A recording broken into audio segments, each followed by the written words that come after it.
السلام علیکم ورحمۃ اللہ وبرکاتہ۔ بسم اللہ الرحمن الرحیم۔ ناظرین، اللہ پاک ہمارا خالق ہے، اللہ ہمارا رازق ہے، وہی ہمیں روزی دیتا ہے، وہی ہمیں روزی پہنچاتا ہے، وہ اکیلا ہم سب کو پالتا ہے۔ کوئی کسی کی روزی کو روک نہیں سکتا، کوئی کسی کی روزی کے اندر کمی نہیں کر سکتا۔ وہ جس کو چاہتا ہے زیادہ دے دیتا ہے، جس کو چاہتا ہے تھوڑا دیتا ہے۔ اس نے ہر ایک کا رزق مقرر کیا ہوا ہے۔ کسی لالچی کا لالچ روزی کو بڑھا نہیں سکتا، کسی حسد کرنے والے کا حسد کسی روزی کو گھٹا نہیں سکتا۔ اللہ ہی ہے جو روزی کو پھیلاتا ہے، اور اللہ ہی روزی کو انسانوں تک پہنچاتا ہے۔ اور جو لوگ شکر کرتے ہیں، اللہ ان کی روزی میں برکت ڈال دیتا ہے، اضافہ کرتا ہے۔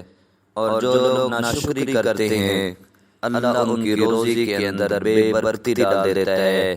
کماتے تو بہت ہیں لیکن پھر بھی پورا نہیں ہوتا، تو اس لیے ہمیں شکر کرنا چاہیے۔ اللہ کے دیے ہوئے مال میں اللہ کے راستہ میں بھی خرچ کرنا چاہیے۔ جیسے انسان کسی غریب کی مدد کرتا ہے، وہ غریب جب کھائے گا دعا دے گا، اور اللہ دینے والے کی روزی میں برکت ڈال دے گا۔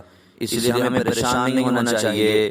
اللہ ہی پالنے والا ہے، وہی درندوں کو، چرندوں کو، پرندوں کو، انسانوں کو، حیوانوں کو، جنات کو پالتا ہے۔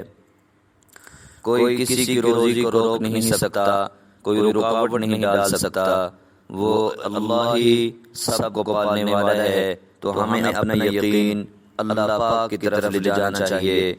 آج میں آپ کو عمل ایک بتانے لگا ہوں کہ وہ عمل ہم کریں گے تو اللہ ہمیں کشادہ رزق عطا فرمائے گا۔ جو شخص سورۃ اخلاص کو روزانہ 10 دفعہ صبح فجر کی نماز پڑھنے کے بعد پڑھتا ہے، اللہ پاک اس کو غیب کے خزانے سے روزی عطا فرماتے ہیں۔ وہاں سے عطا فرماتے ہیں جہاں سے سوچ بھی نہیں سکے گا۔ تو اس لیے ناظرین، آپ سب یہ عمل شروع کریں اور سورۃ اخلاص کو روزانہ پڑھیں، خود بھی پڑھیں، آگے دوسرے لوگوں تک بھی پہنچائیں۔ اس ویڈیو کو آگے شیئر کریں تاکہ دوسرے لوگوں کو بھی فائدہ ہو۔ اللہ ہم سب کا حامی و ناصر ہو۔